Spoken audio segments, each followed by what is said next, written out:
influencer with a lot of power. Or no, young conservative influencer with a lot of power. Look it up on Twitter. His name is GOP Josh. This guy is 17 years old. He's been doing politics since he was like 8, I think. So this kid, we're proud of him as well. So GOP Josh.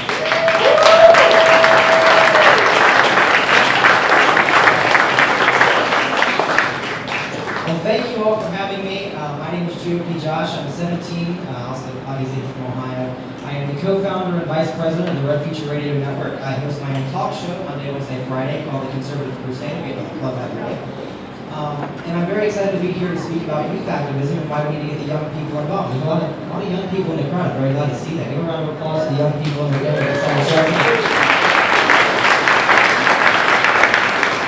As many people here have mentioned, I've got my start in politics as Trump came down the escalator.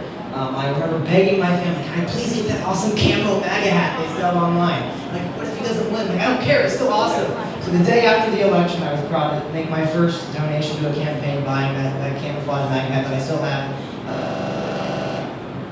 There are about 17 more of that collection now, and I've actually sent the picture to Trump and got it signed with all my merchandise, so that's pretty cool.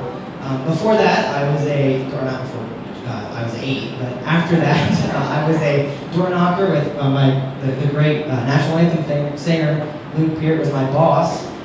And I knocked about over 10,000 doors as I was 14 across the state of Ohio to get Donald Trump reelected, and he was reelected, by the way.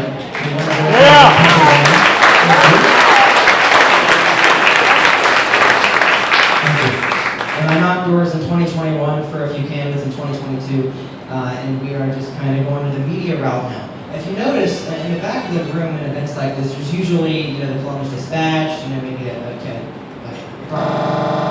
broadcast news station or two around.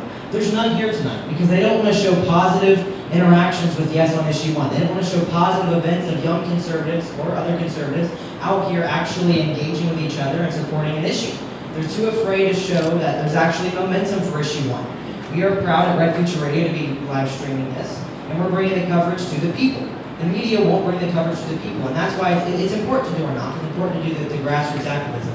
But really, we can't change anything when we don't have the media, right? We don't have a way to get our message out to people. We were talking before it came out about how we get public schools more conservative, right? The school board works, but we have to get young in our parties and our parties to engage with young people, right? I know many stories across the nation. I speak to high school students. I'm the chairman of the Ohio High School Republican Association. And we are a group that interacts with people across the country. And they've been shut out of county meetings. They've been taken out of events for asking the wrong questions. Right? Our party is refusing to engage with the young people that are trying to change this country. We keep saying in the media that, oh, the left-wingers on TikTok are doing this, or oh, they have the paid influencers for the DNC doing that. Our party and our influencers, our party and people in power are unwilling to engage with the youth because we don't agree 100% with their issues. Young conservatism is more likely populism, right? More likely worried about the people and not about funding endless wars in Iran and the Middle East. Right? We're not worried about that. We're worried about America first. We're not going to have a...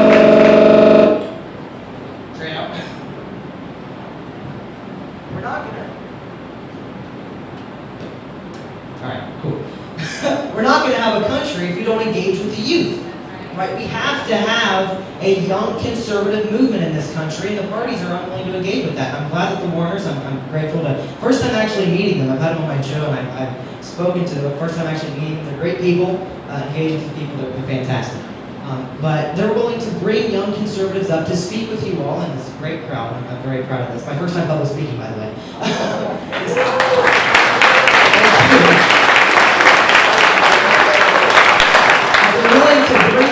Conservatives here. We have a great panel of 5 young conservatives here coming to speak with you about what matters. So what can you do moving forward? First of all, I see Bernie Moreno in the back there. I support him. I've endorsed him for his race. I'm very excited for him to win.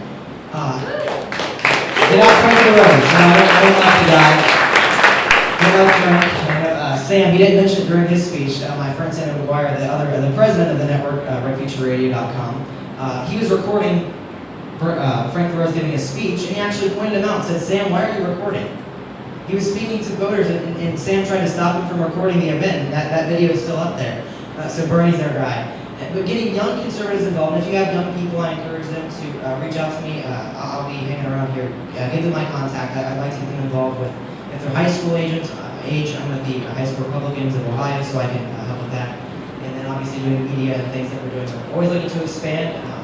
And so that's pretty much all I have. But thank you all for having me. You can find me at my website, gopjosh.com. Our red network is redfeatureradio.com. My Twitter, where you can see the big Trump shout out, is GOPJosh20. And I'm on Truth Social at GOPJosh. So thank you very much, and I hope you all have a great rest of your day.